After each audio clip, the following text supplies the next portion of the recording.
And now we'll talk about the U.S. Fish and Wildlife Service's species status assessments from Toni Mizerek. Yeah, you did. Thanks. Hi, everyone. Good afternoon. Thanks for hanging around late into the day. We're almost done.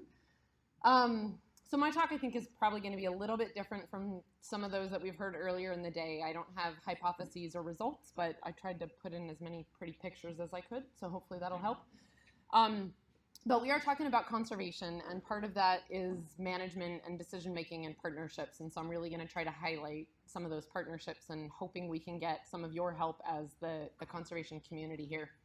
So my name is Toni Mizerek. I'm part of the Mariana Islands team for the Fish and Wildlife Service. I have all of my team members, I'm one of 5 biologists in the team.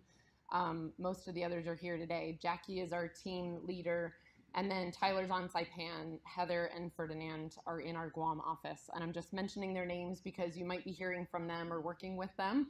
I'll get to some of those details in the future, but that's our team out here. So I'm going to try to give you the vision and the aim to start out with and then fill in some of the details as we go. So species status assessments, or we call SSAs, again, I'll give you some of the details on what we're working toward, but the vision of this is common, consistent, repeatable, scientifically sound approach that serves as the basis for future ESA or Endangered Species Act decisions. And this is really important because, as I mentioned, I'm just part of the Mariana Islands team, but this is an approach that we're using Fish and Wildlife Service wide. So that's why common and consistent and repeatable are really important. And so we've got a framework to set that up. So the ultimate goal of this framework, the result, is a biological risk assessment that's designed to aid decision makers in making policy decisions based on the best available science. What we're doing in this process is we're characterizing the likelihood that species will sustain populations in the wild for some biologically meaningful time frame, looking at its level of viability and key uncertainties, and hopefully in the future addressing some of those uncertainties as we go. So it's really important to remember that what we're doing in this process is informing decisions in the future. It is not the actual decision. So it's a science-based document and it's iterative. So it's a live document that we're always updating. It does not include data interpretation. So it's just really important to keep this in the back of your mind. There are many uses of species status assessments. It's just a starting place for us, just building on the science that we have. So many of you in this room might be familiar with some of these different tools that we have and approaches, things that we do within the Fish and Wildlife Service. So some of those are recovery documents. Tammy was just mentioning some of those, habitat conservation plans or formal consultations with different federal action agencies. But I'm just trying to show you here that the SSA is the foundation for all of these, for all the work that we do. And so anyway, that's why we're doing them.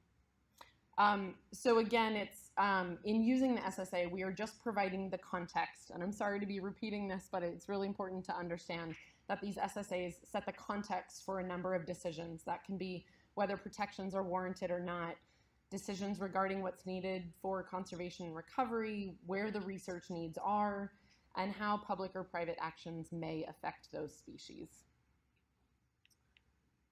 So probably many of you are very well aware of we often call the newly listed species in the Mariana Islands. So in October 2015, so it's been a few years now, there were 23 species that were listed as threatened or endangered in the Mariana Islands. And there's an asterisk there because, read that on the bottom, but we have currently 39 listed species in the Mariana Islands. Sorry, I should be clarifying these are federally listed species, not locally listed. So more than 50% were just listed in 2015. So 14 of those are plants, 7 of which are endangered and 7 are threatened. This is just some of the species that you may be familiar with. Obviously, it's not all of them. And then there are 9 animals, all of which are endangered, and just a few of those. See the pretty pictures, they've come in. So right now, we are in the process of working on recovery plans. This is a conservation tool you may or may not be aware of, but it's the document that we have. It's sort of the roadmap for for the recovery of these species, because ultimately our goal is to delist them and so that their populations persist. And so because of all these newly listed species, we're in the process of gathering the information for the SSAs that will hopefully inform those recovery plans. So recovery plans being just one of those documents that we use the SSAs for.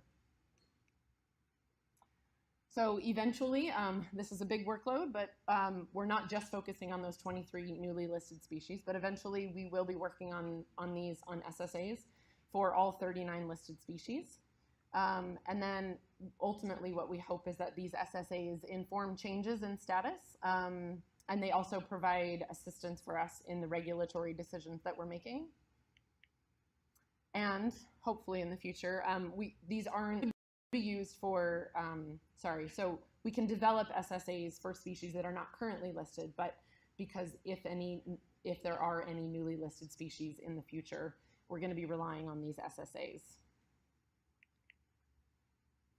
So as part of this framework, there are 3 basic stages.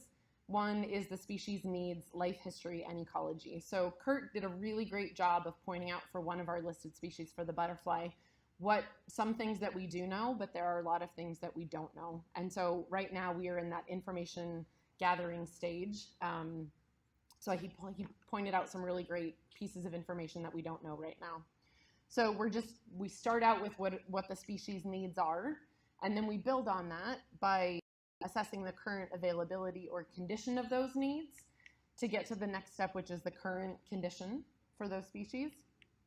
We build on that with the future availability or condition of those needs and result with the future species condition. So we're looking at population persistence over some biologically meaningful, significant time frame. So again, as I said, right now we haven't even really started these yet, but we are just at the beginning stages of it. So there's a lot of information that we need to gather, and this is where we're hoping to get some of your help. So we're starting with really just compiling information on the best available biological information on the species. So we've heard a lot about taxonomy today, and I think you can see it became really evident just in the last session where that information becomes really useful for us. Life history information, habitat, reproductive strategies. I'm sure this is not anything new to you, but we don't have a lot of this information for a lot of these species, so we're just trying to gather it. And part of that too is we're also trying to get the ecological needs at the individual population and species level to really understand the species, what its needs are, and to evaluate its persistence. So this information is based on how environmental factors are understood to act on the species. We've also been learning quite a lot about that for some of the species that we've heard today. I did have an example in here. I was really glad that Kurt got to talk before me because I'll be talking about the butterflies, which I thought was a good example to use, but Kurt identified a lot more of the information. So we're just trying to identify resource needs or circumstances for individuals at the individual level to complete each life history stage.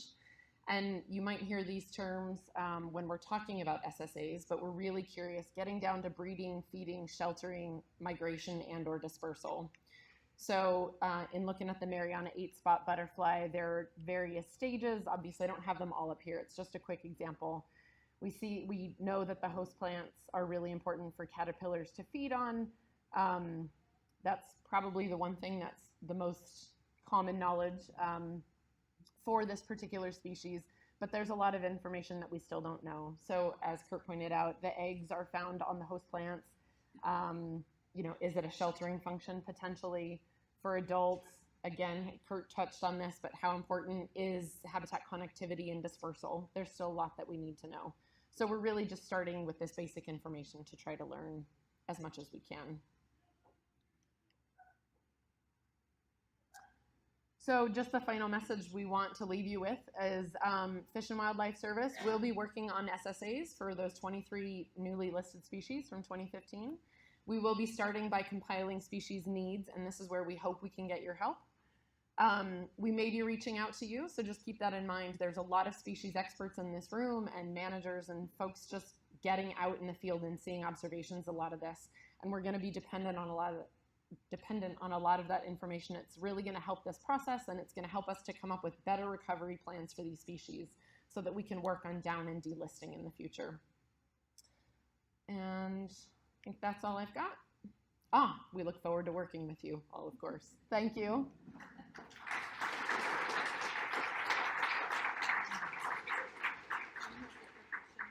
Yes, sure.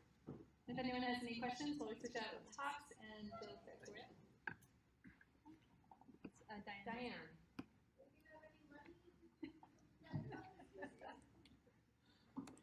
No.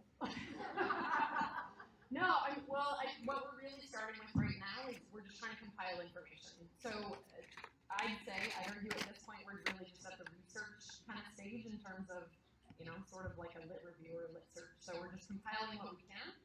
Potentially, I'd say this will identify some of the needs that we don't know, and maybe this will help